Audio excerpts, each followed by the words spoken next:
Welcome to another one of my little tutorials. Today's tutorial will be covering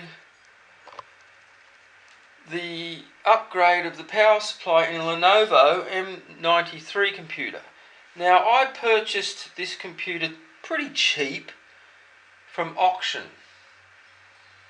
and I didn't really know much about small form factor computers, and but I took the chance because it was pretty cheap. And when I got home, I realised that I only got a very tiny power supply and not really designed to take a large graphic cards and things. So if you want to upgrade the power supply, it can be done. Now the thing is, the motherboard on the Lenovo M93, the ATX connector is only 14 pin, and you must sort of modify your standard 2024 pin ATX power supply to fit. Now this does involve some very fiddly little bits and pieces of taking pins out and putting pins in and stuff. Now, first thing you must come up with is the diagram for the 14 pin connector, which can be found on the Lenovo Adventures in Do-It-Yourself Lenovos.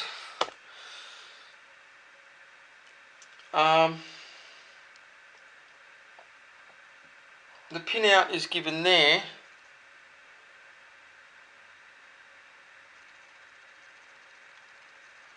Not getting a very clear picture,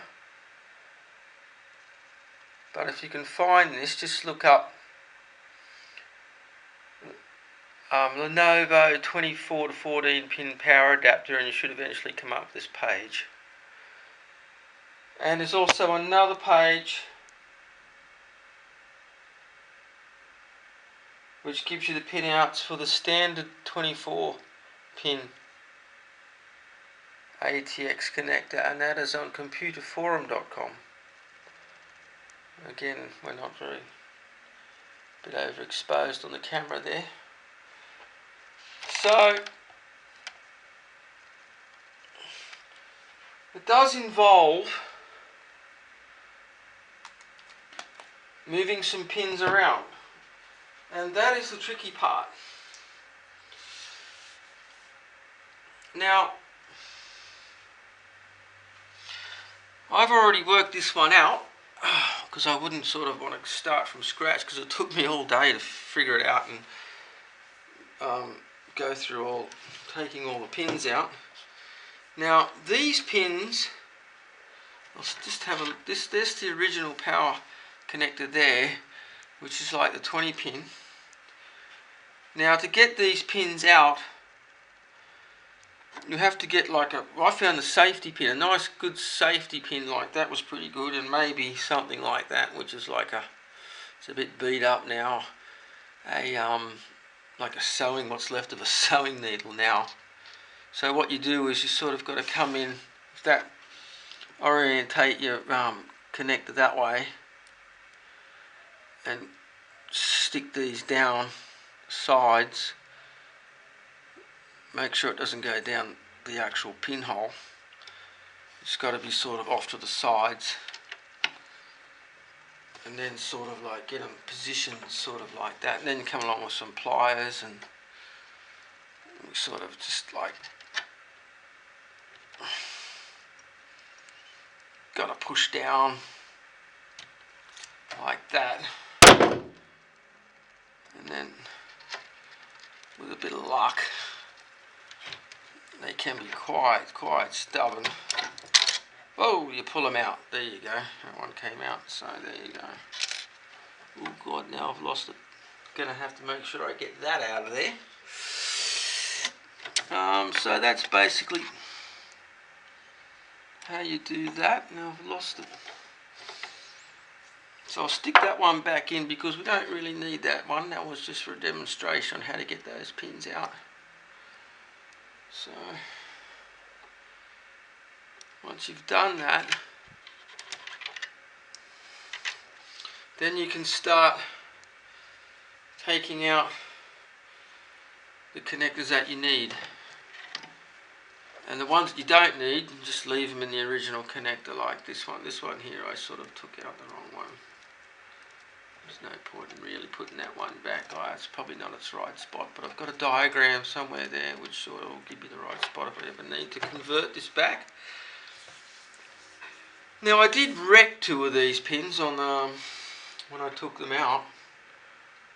There was 2 that were really stubborn and it just broke the wire off the end of the pins, and I've had to sort of like off the Lenovo power supply, borrow a pin and just sort of like patch in a wire. 2 spots there, a bit bodgy, but everything else is pretty cool. Now, the colours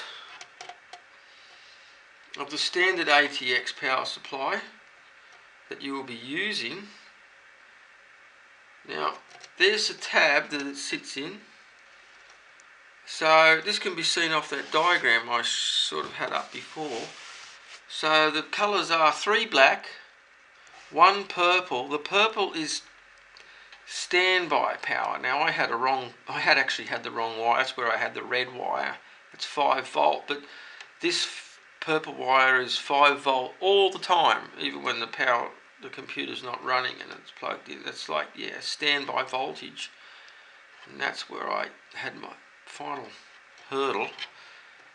So that's 3 black along that side, 1 purple, 1 grey, 1 green, 1 orange. Now I did notice somewhere that someone was concerned that they only measured 1.6 volts on this wire here, which originally is a white wire or a greyish wire. And I was a little bit concerned about this too, but I just stuck one of the 3.3 volt orange wires and it seems to be okay, it works. So let me turn it around to the other side. We've got 3 yellow, 1 blue, 2 not used and 1 black. Now with this 3 yellow, on the standard ATX power supply you only get 2 yellow 12 volts, but you need 3. So what you got to do is you've got to borrow a yellow, or borrow a wire from somewhere. I haven't done this properly yet. I'm going to solder this in later, but just for now, demonstration purposes, you just sort of like get that wire and you just sort of tie those 2, or it doesn't matter, any one of those 2 yellows together, and then you have your connector made up. And then you've got your standard CPU connector, goes in over this side here as usual. Over there.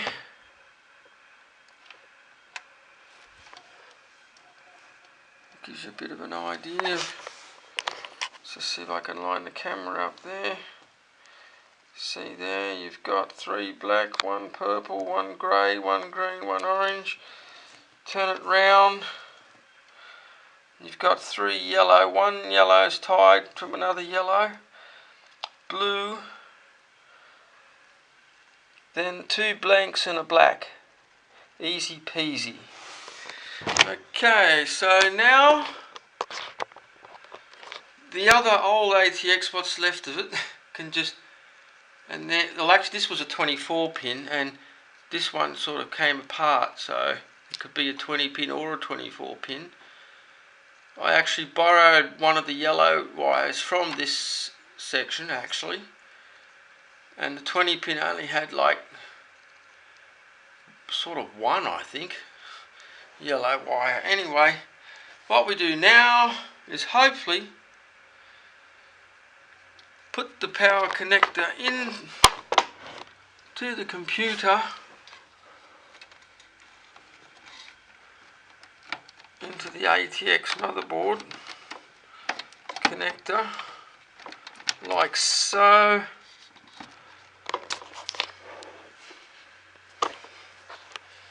Just see if I can zoom in on that a bit.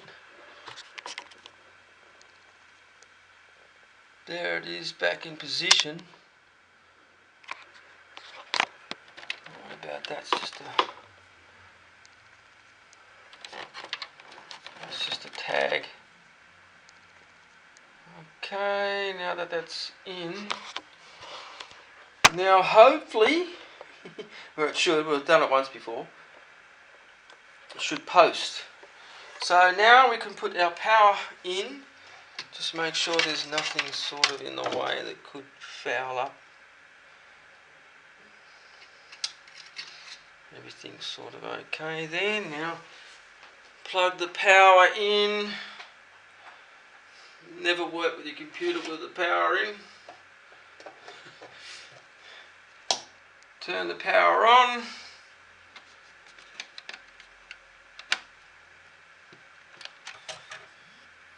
We have a fan. Is it going to post?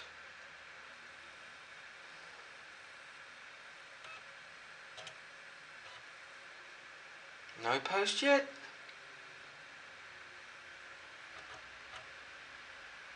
I think it's got to think what it's doing. It's going, I've had brain surgery, what's going on? Oh, there you go, it's posted. There you go, it should be okay now. All I got to do now is just patch things up. Now, as you can see, this power supply that I've got is never going to fit into this case. But I'm not going to be keeping the Lenovo case. I'm going to put it into another case where the power supply will fit. I'm just going to switch the motherboard over and all the guts over into another case. And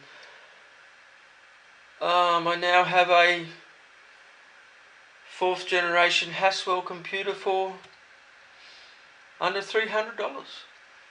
All I had to do was cannibalise the power supply out of my slightly earlier generation computer, which was like a 2nd generation.